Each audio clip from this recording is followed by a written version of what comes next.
Ya ibadi, innakum lan tablughu dzurri fatadzurruni.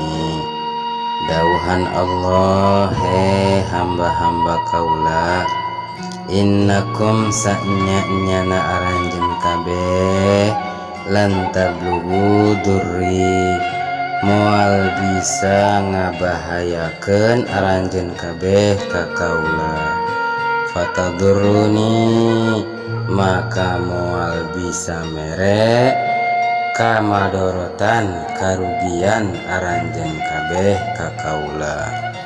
Walan tablughu naf'i, jeung moal bisa ngamanfaatkeun aranjeun kabeh ka kaula. Fatangfauni, maka moal bisa mere kamanfaatan aranjeun kabeh ka diri kaula. Eta dawuhan Allah, artina Allah mah moal ngarasa madorot oge moal ngarasa rugi bila mana anjeun teu ibadah ka Allah.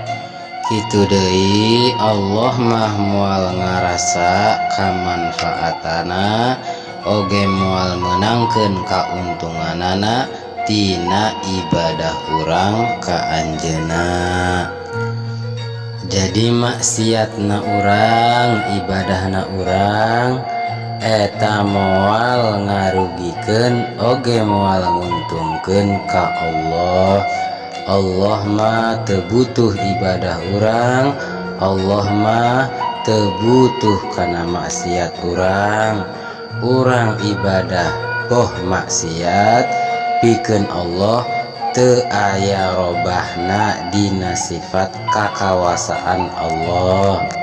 Ibadah urang dampak alusna ganjarana kamanfaatana eta pikeun urang.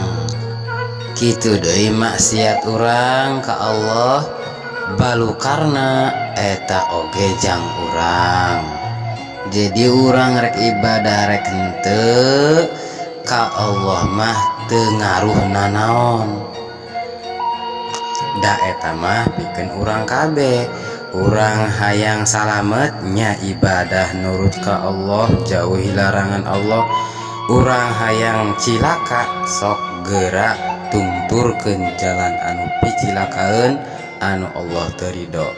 Jadi naon anu ku urang ditanam pasti ku urang dipanen. Urang melak hade bakal meunangkeun panen anu hade. Urang melak kagorengan dipanen ku urang oge eta si kagorengan.